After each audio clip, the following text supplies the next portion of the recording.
One. There it is, ladies and gentlemen. We are super excited to have an awesome guest on the show. If you are in the Boston area, Massachusetts, Rhode Island, you are going to want to listen in to your neighborhood friendly insurance agent. The Insurance Pro Show is a podcast for agents who want to grow their agency and be titans of the insurance industry. Learn from a panel of experts who share their agency struggles, their experiences with the nation's best carriers, and share the marketing secrets that successful insurance agents are using today. Now, here's your host, the Insurance Pro, James Cias. All right, all of you insurance pros, let's dive into another fun episode. But before we do, just a quick reminder to please subscribe on whichever platform it is that you're listening to us on today. Give us a like, give us a follow, subscribe, and drop a review and help other like-minded insurance agents find value from our awesome guests as we rise up in those podcast rankings. I will sincerely appreciate every single one of you for it. And if you want to be a guest on the show, I would love to have you on and learn from you as well.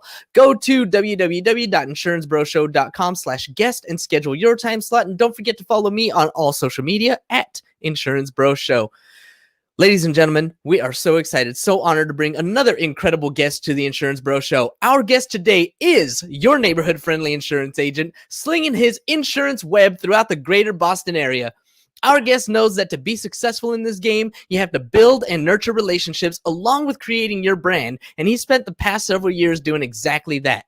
Our guest doesn't just sell. He's enthusiastic about being able to help people and shed light on their real insurance needs. He prides himself in knowing and showing care and compassion, and one conversation with him will leave you knowing that all the things you value, your stuff, your family, and your future are all adequately protected. Joining us today from LaPointe Insurance Agency, welcome to the show, Jose Brador Jr.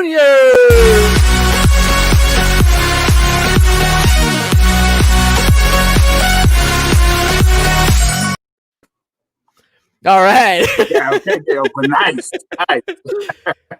Jose, man, welcome to the show. Thanks so much for joining us today. Thank you for having me, man. I really appreciate it. It's a pleasure to have you on and get a chance to learn from you. So tell me a little bit about yourself. Did you start off always knowing that you wanted to be an insurance agent, or how'd you fall into this game? So it's actually a cool story. So I've been in the insurance game for about the last 8 years. But the first job I ever had when I was 14 years old, I was in high school. They had like a school to work program. So every couple of months they move you around. So by the time you graduate high school, you kind of know what you want to do and go to college. The first job I ever had was with an insurance company called Providence, Washington Insurance Company. And I always say that if I knew then what I know now, I would have never left the insurance industry. But I've been in the insurance industry for the last 8 years. Nice. And I'm sorry, what did you say that the first job was? I was at a Providence, Washington Insurance Company. That was like my first. I was working with like an underwriter, and kind of just being mentored and things like that. It was pretty cool. It was a pretty, it's underwriting, right? So it's not same as going out and trying to prospect business, but it was definitely a cool job for sure. Very very intensive, a lot of information, but it was cool. Yeah, well, as an underwriter, you had a deep look into the ins and outs of like what's acceptable for insurance, what types of customers are going to be written with what types of carriers, or the whole rating structure and all that stuff. How does your experience in that underwriting, the years that you spent there, how does it play into what you do now? Well, it's great because, like you said, it gives you a little bit of a better, I guess, a better, outlook on certain things. Now, of course, right, which is kind of, I think, the struggle a lot of us as agents find is there has to be a balance, right? Because you don't want to. My job is to try to find a reason to sell something, right? Or to sell a policy. Whereas as an underwriters, it's a little bit more, conservative minded, right? But again, now that I'm in the independent field, like things like loss ratios have become really, really important. So, Totally. having that mentality of like, is this really going to be something that I should write? As is that going to be a problem for for the agencies? Is it going to be a problem for me? So having that underwriting type of it was I was there for like 6-7 months because then you get switched around, but but it was great. It was a great experience for sure, and I did learn a lot, and I take a lot of that into what I do now in the independent field. For sure, for sure. One of the things that bit my agency in the butt was exactly that, those loss ratios. When we started out several years back, we were growing exponentially. We were growing really fast. We were basically doubling in sales year over year for 3 years straight.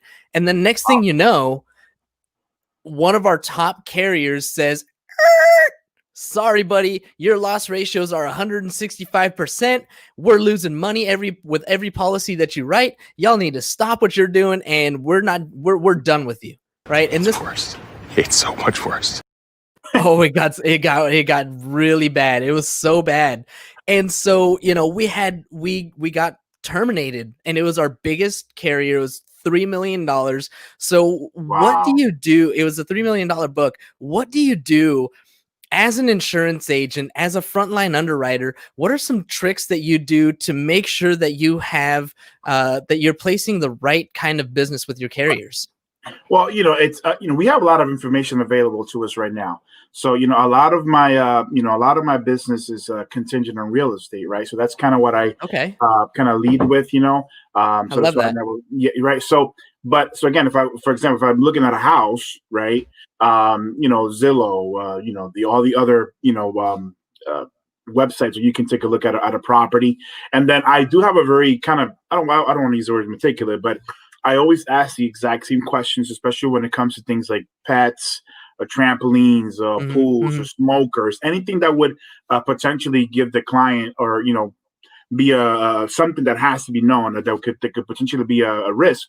I always make sure that I ask that to the client because the last thing I want is something to happen and the client doesn't have the coverage, or the insurance company says that, well, that wasn't disclosed, so now it looks like the client misrepresented something, or it looks like I contributed to the misrepresentation. So I asked the same questions pretty much to every single client because I want to make sure that that everything is disclosed, and of course I want to make sure that nothing in the future kind of becomes a problem. And with things like pets, for example, or like trampolines and things like that, I always tell clients, you may not have a pet now, but if in the future you get one, like your dog or things like that, you got to let me know, because it's not so much that some companies will not necessarily not raise your premium, but they may just be like, maybe we don't want we don't want this type of dog or whatever, and that'll give me the opportunity to search for other options. But that's really the one thing that I always look at the house online, always. I mean, if it's available, right? Some houses most of the time it is,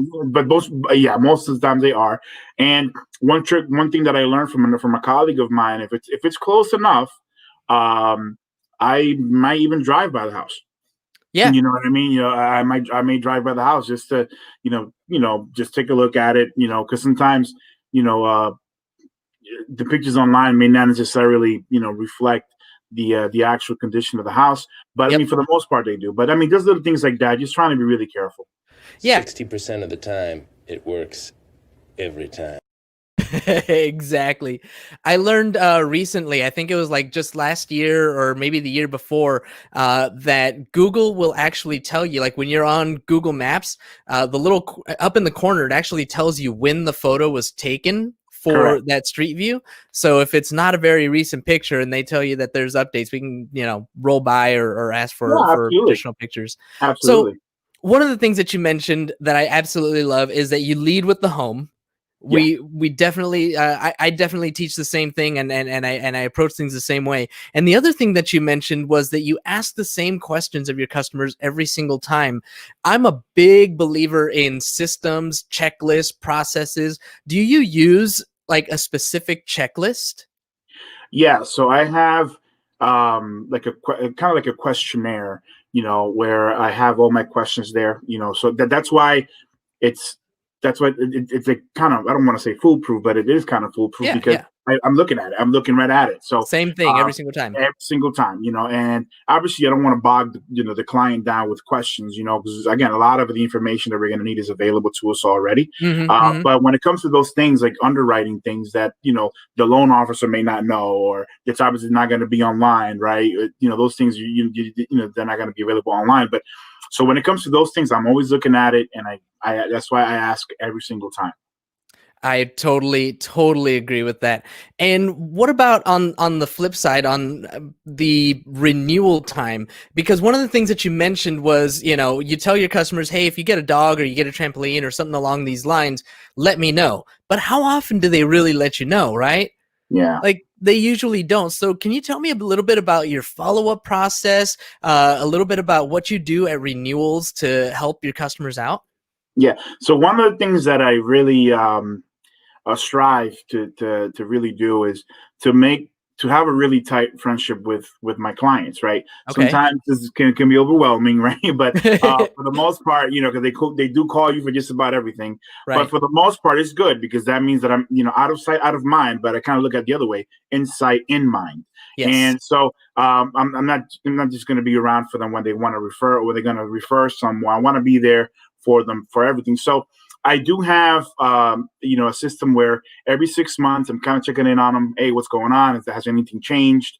And then once the renewal comes around, it's kind of the same thing. It's very much the same thing. Periodically, a friend of mine, actually a colleague in the industry, taught me a little trick on Outlook where you can actually schedule like an email to go out at a certain date in the future, right? Oh, that's built into Outlook? Yeah, that's dude. Nice. I was the exact when he showed me, I was like, "What? That's crazy!" So a big shout out to Marco, by the way, because he taught me that, and that's been great because once again, you can so you necessarily have to call the client now if you have their email, and a lot of clients, of course, they prefer to be they like being contacted over email.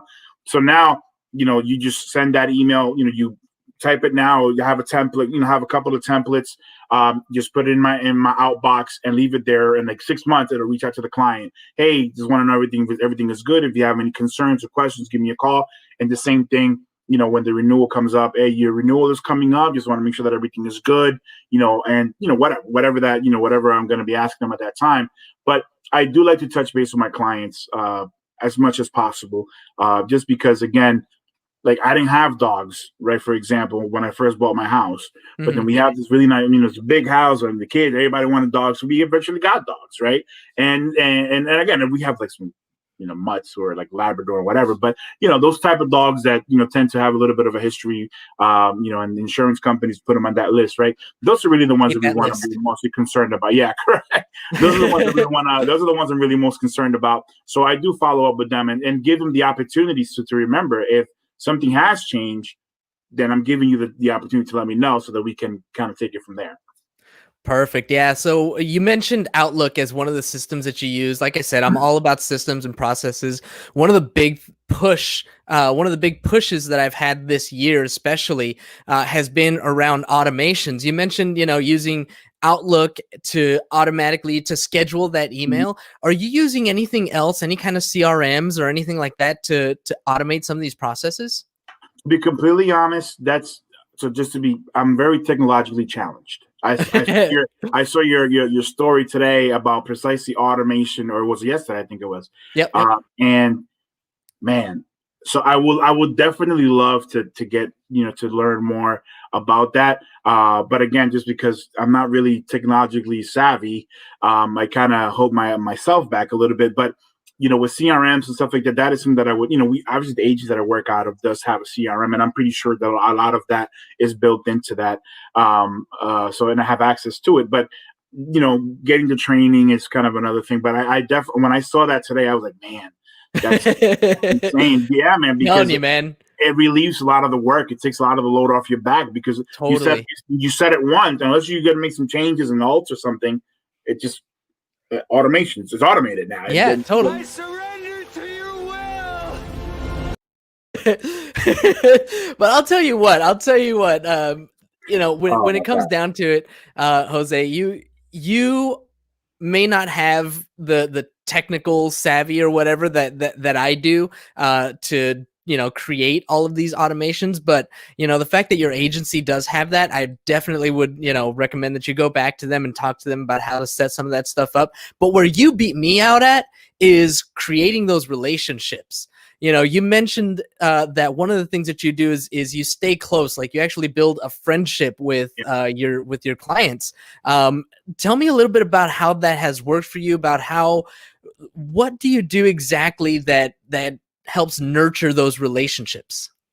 One of the things is that it's education, and I think a lot of us, as agents, do a great job of that. But sometimes clients, for whatever reason, they don't get that. So, for example, and I know sometimes this can create like a little bit of a situation with like a loan officer, but I won't ever like issue a policy or whatever the case may be until I talk to the client.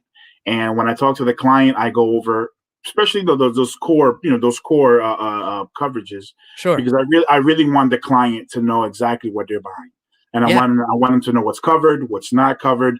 And again, it doesn't have to be a seminar, right? But maybe to take a 5-10 minute call to just kind of go over the coverages and make sure that they understand what they're buying and what they're getting with their policy. And clients love that, and specifically our Hispanic, our Spanish population. They really, really do love that, because again, so a lot of them just aren't really educated on insurance, and most people aren't, right? Yeah. But a lot of us, as agents, sometimes don't take the time to kind of walk the client through that. And again, it's just a 5-10 minute conversation to make sure they understand what they're buying. And so that's one thing I do. And then the other thing is, when I'm having a conversation with a client, honestly, man, it's very jovial. It's very like, as if we know each other, already. One of the things I always tell, the client, especially once they've accepted the proposal and everything like that, is to, remind me to invite me to the housewarming party, or for the barbecue or whatever. The winter's coming, so it's not going to be much barbecuing right now. But whatever, just to kind of make it, as a conversation. It's not so much necessarily about like the actual insurance, but more so I want them to really feel like I'm their guy. Dude, I almost had you. Yeah, absolutely. And it's funny that you say that, because one of the things that I notice, and I always do this, I compare the insurance industry to the real estate industry. So, on the real estate side, you've got your lenders, and you've got especially your real estate agents, and your real estate agents out there, like, they know, the power of social media. You always see them holding up these big signs with their customers and balloons that say sold, and the whole story about how they couldn't get them to qualify, and all the hardships that they got through to get to this point. Well, as an insurance agent, you're a part of helping them get through the home buying process, and even more so, you're a part of helping them to protect their investment. Not just with the homeowner's insurance, but I know that you also do the life insurance too, right? Yeah. So, I mean, you're protecting them all the way around. And when you say that you're getting them to invite you to the housewarming and to the barbecue and all that, that's to me like the perfect opportunity to do that social post. Are you using social media like that as well? So so for example, right now, one thing that I'm trying to set up, and of course with COVID, it's just very for sure. The one thing that I was trying to set up is being at the closing. Okay. Nice. Not to stay during the closing, but to at least get there, say hi to the client, and take a picture, and kind of blow them up on social media. I love it. So that's the one thing that I was trying to to set up, but of course, again, COVID but once everything is kind of up and running again, and social distancing, the vaccine's coming. Yeah. hey, man, you can put it on me. I'll be their guinea pig. I'm tired of being at home, man. I'm tired of being. You're telling me there's a chance. Oh, well done, sir. Well done. Wow, that's amazing. But yeah, and then to me, social media has been,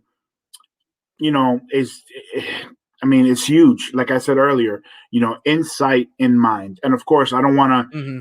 be on social media so much that I become an annoying, right? Right, right. But just enough so that people can know that I'm here. This is what I do. And that that cycle of continuous, content on social media. And again, it doesn't always have to be insurance related. It could be something funny. It could just be something Yeah. family, whatever, right? But that constant, content is going to has really helped me out a lot, man. And social media is just huge. It really, really is. It's been a game changer for sure. Absolutely. I 100% agree with that. So, using social media is like just a powerful way to continue to remind people. I love what you keep saying. Insight in mind. I might twist it a little bit, say insight top of mind, There you go. Very good. They're perfect. right? There you go. Insight top of mind. So the one question I wanted to ask you, you've got all these different lines of business that you're focusing on, this personal lines, auto, home, umbrella, and life insurance. Can you tell me a little bit about how you cross sell? You've got your customer, you get that lead from the lender, and you make sure to talk to them first. How do you get them to, give you an opportunity for auto or life insurance? So the when a person is buying a house, um, that's the point where they're the most sensitive to like bad things happen, right? Because they know they're investing, and it's probably going to be one of their, if not the biggest, one of their largest Right. investments ever. So at that point they're most likely to listen to a conversation that just kind of protect the mortgage, right? Because that's Mhm, mhm. at least get something to, in case something happens, the mortgage is going to be covered. So that right there, to I kind of use that time when they're purchasing to really talk about the life insurance. When it comes to the auto, it's just easy. The truth is that most insurance companies will give you a discount by bundling everything up, or at least having it with the same agency. So, Right. one thing I always tell, one analogy that I always use with clients is that a lot of times insurance is like credit, right? Where the less risky of a profile you have, the higher your credit score. And I always tell people, when you go from a tenant to a homeowner, that is usually like getting an increase in your credit. That's pretty Yeah. much what it is. That is automatically going to make you less risky in the eyes of a lot, and that's going to give you a discount. So true. You know what I mean? So then everything else is just kind of like bundling up and all that good stuff. So getting the auto, I would say, from that standpoint, I cross just, I would say maybe 4 out of 5 everyone that again, Nice. they're buying something, they're investing, and so now budgets have to, you have to stay on budget. You have to, so if I can do anything to reduce their expenses, I'm going to do so. And one of the things, and one way that I can do it is by trying to see if we can do something about the insurance. So at that time, when that person is going through that process of buying a house, they really are open to having a conversation about different things. But we gotta bring it up. If we don't bring it up, we're not going to get it done. So so Oh, you're right. And when you're right, you're right. And you're always right. Thank you, thank you. No, man, it's so true. I mean, one of the things that holds a lot of people back is simply not asking for the business. That's Absolutely. for whatever reason there's like a stop. It's like, "Oh, you want a homeowner's policy? Here you go." But there's no like, what about that auto? Let me see if I can save you. What about that life insurance? Let's protect that mortgage. People just forget. It took me a while to really learn that for myself, because like you, I got several leads from lender friends and real estate friends, and I would close the home and like I would just leave it be. It took me a while to really take that lesson in and be like, dude, cross sell, cross sell, cross sell. What are some of the biggest lessons that you've learned over the past 8 years of being a producer? Well, from a personal standpoint, I've learned, for me, from my career as a whole, Never get too low when it's bad, and never get too high when it's good. That like anything else, you're gonna have it's peaks and valleys, and it's going to, again, you want to be consistent, of course, but you want to make sure that you're going to go into ruts for whatever reason, right? Yeah. So never, so just make sure that you're even keel. Now, when it comes to like building relationships and everything like that, you got to find what your value add is. Technically speaking, quoting is not the most difficult part of our business. Once you learn your carriers, and once like quoting is not difficult. Quoting is quoting. It's data entry, and it spits out a price. Exactly. Yeah. It's data entry. So you got to find, as an agent, we have to find our value adds. And one of the things that I strive to do is to be a connector. I am always looking for opportunities to connect people together, whether it's a realtor with a loan officer, or perhaps an attorney with a loan officer or a realtor. I'm always looking for an opportunity to connect folks, and that in a sense, and I do it sincerely. I don't do it to get out of to get anything back, but people appreciate that, and when they appreciate that, they do kind of they'll send me leads, and they'll keep me in mind for their clients or for themselves. So that definitely has been the biggest lesson I've learned, because especially over the last 3 years, because before I was a captive agent for it was man, going independent was wow, bro, game changer. It was. I mean, I almost feel bad saying I've been in insurance for 8 years, because the last 3 years have been absolutely incredible. Nice. But they've been tough. It's been a challenge, but it's very rewarding now. You start to see the hard work that I've put in to finally start. It's amazing, but it's a totally different game. Now, if you know what you're worth, now go out and get what you're worth. Yeah, tell him, Sylvester. That's fact, right? So for me, it's been that's been the biggest lesson. Find what what can you bring of value to the relationship, right? And believe it or not, a lot of realtors and loan officers, they don't really care as long as you take care of the client. The client is not complaining to them about stuff. They won't. They're not gonna. But in the end, it's still nice to be able to provide something of value for them as well, and that's what I try to do pretty much on a daily basis. Yep. I mean, as long as they're not getting phone calls and complaints, you're absolutely right. Then that's a win. But it's even better when you make them look like a rock star and connect them with somebody else who just supports their business.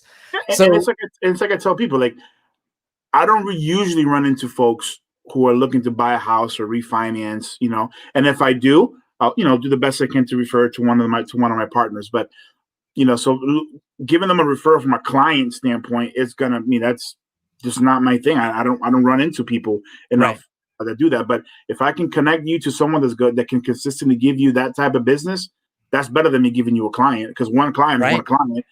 So that's kind of how, again, finding your value add is extremely important. Heck yeah, that's a fantastic lesson learned. So you've gotten to this point over the past, like you said, 8 years, 3 years independent. What's the future hold for Jose? What's upcoming in the next 3 years? Where do you want to be? So the biggest thing for me is continuing to grow my book of business, continuing to just get better at what I do. As from a social, the next thing would be to really. This is awesome. I got to be honest. This podcast is, man.